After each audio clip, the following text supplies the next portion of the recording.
I might keep some of this too. B-roll. B-roll. I know, I forgot what I was going to say. All right. Bloopers. I love it. Bloopers. Thank you for joining us this week at Youthology Resources. Every week we bring to you a topic in youth leadership, and we are finishing up this week a 3-week series on the value of a youth pastor, the traits of a healthy youth pastor. And the first week we had some youth leaders here actually who helped us do that. And last week I gave you 6 traits of what I believe are healthy youth leaders. This week I have some friends with me who are going to introduce themselves in just a moment, but then they are going to share from a student perspective what are the characteristic traits of a healthy youth leader. So if you guys would introduce yourself. Hey everybody, I'm Zion Sauls. I'm 17 and I'm in the 12th grade and I go to Trinity Leadership in Cedar Hill. Hi, I'm Malia Jennings. I am 13 and I'm in 8th grade. Hi, my name is Sarah Santillan and I'm in 10th grade and I'm 50. Hey guys, my name is Carson Wilhelm. I'm 17 and I'm a senior. Awesome. I know you can't wait to hear from them. So let me post the question and let the students kind of go off what they've prepared for, and we'll ask them some questions and kind of go back and forth on it too. So the question here this week is, what are the most important traits or characteristics of a healthy youth leader from a student perspective? Whoever wants to go first. I feel like a healthy trait would be to really just have a humble heart and learn from the students as much as you're trying to teach them, and not just try to act like you're above them. I like that. That's not come out in the last two weeks. So you youth leaders need to listen to what Zion just said. Humility. That's good. Now, you know what? Honestly, I learned so much from students. This is my 38th year in youth ministry, and I'm telling you, I know, I'm not that old. I started really young, and I learn as much from students sometimes on a weekly basis at the youth service or in events that I'm doing, because there's so much value that you can learn from somebody else anyway. So good, thank you, Zion. Someone else? I guess I'll go. For me, it was integrity, because I feel like a big part of being a youth leader is not just what you're doing in front of all the kids and all of that, and just like how you portray yourself to everyone else, but also what you're doing behind the closed doors of your life, and how you're treating your family and your loved ones. Even whenever you're not in a big group, let's just say you're with a little group of students, how you treat them, and how you make sure that your life you're faithful, like on the scene and whenever you're behind the scenes. Good.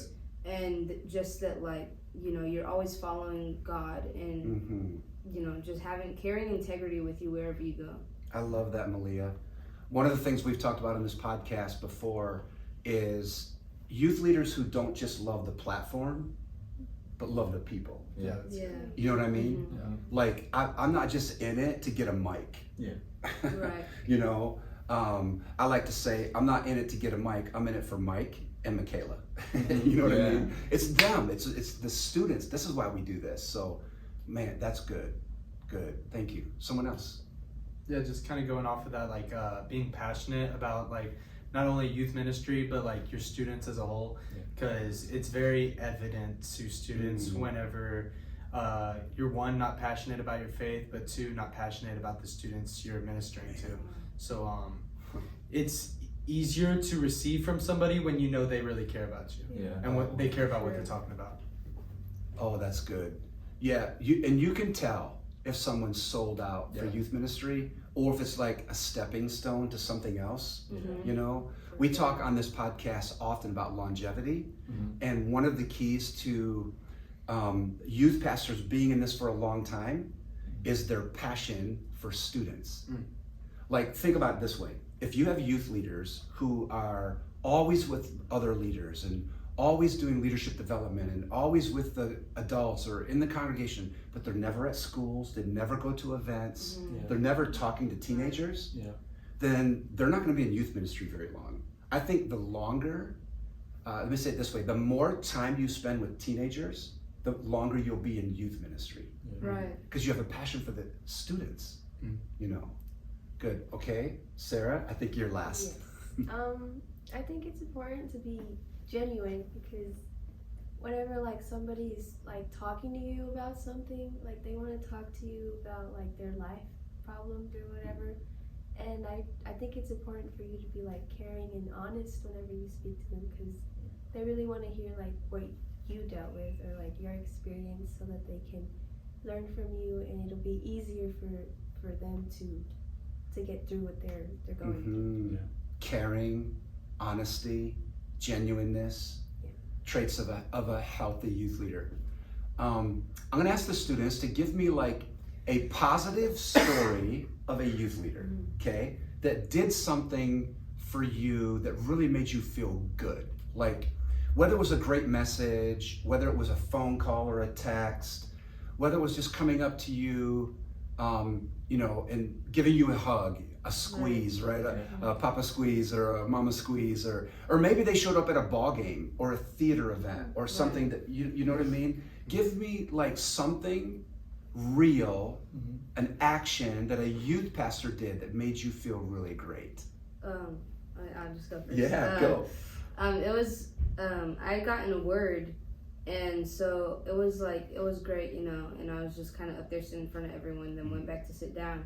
And after service, one of the youth pastors actually pulled me aside and sat me down separately and like kind of talked me through that word and gave me even more insight into what God had for me. And that was just like, that was a sign of like someone that really cares for you.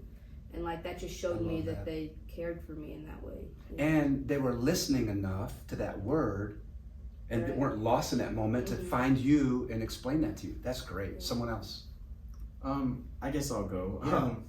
This one's actually sports related. So in my junior high years, I guess I've been wanting for somebody to come to my football games and just like to support, because it would only be like my mom and my grandmother or something like that. But I wanted more people to see that like I was real and serious about football. And then I got to high school in my freshman year. I had a youth pastor who like I didn't really talk to, but he heard me listening about, or he heard me speaking about how I wanted people to come to my games and I wanted people to see, and especially because it was a state championship, so it was a really important game to me.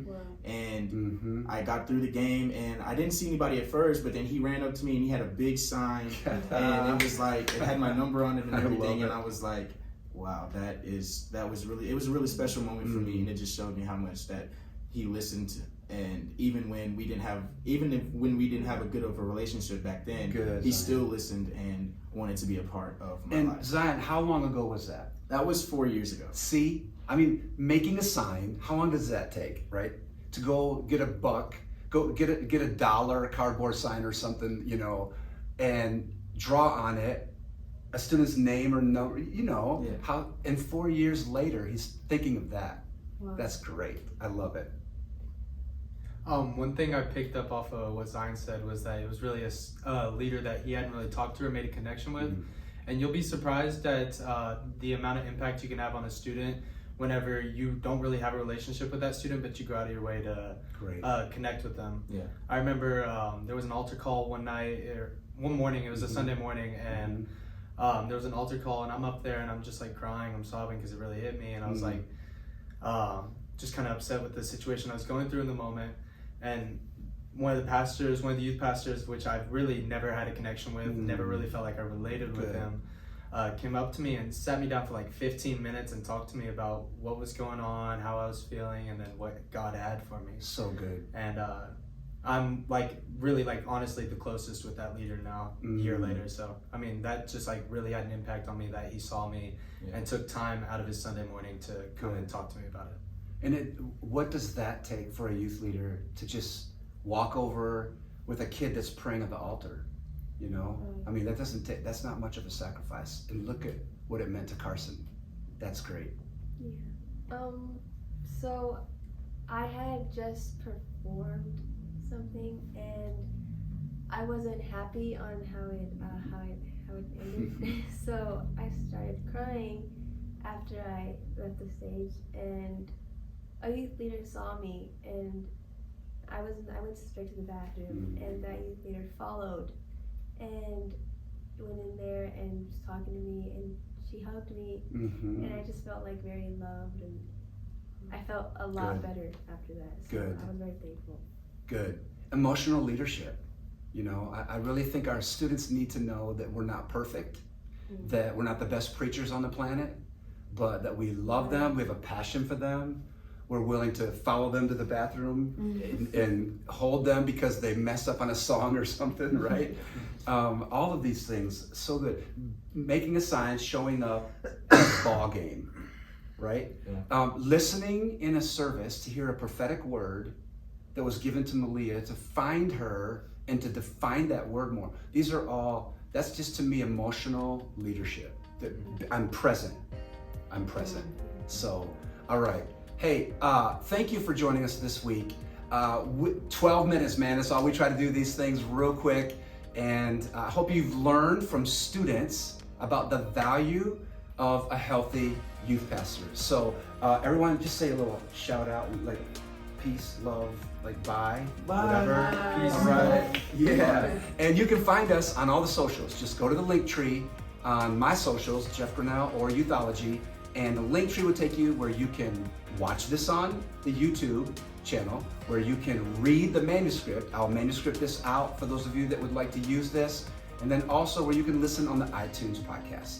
Thank you again for joining us.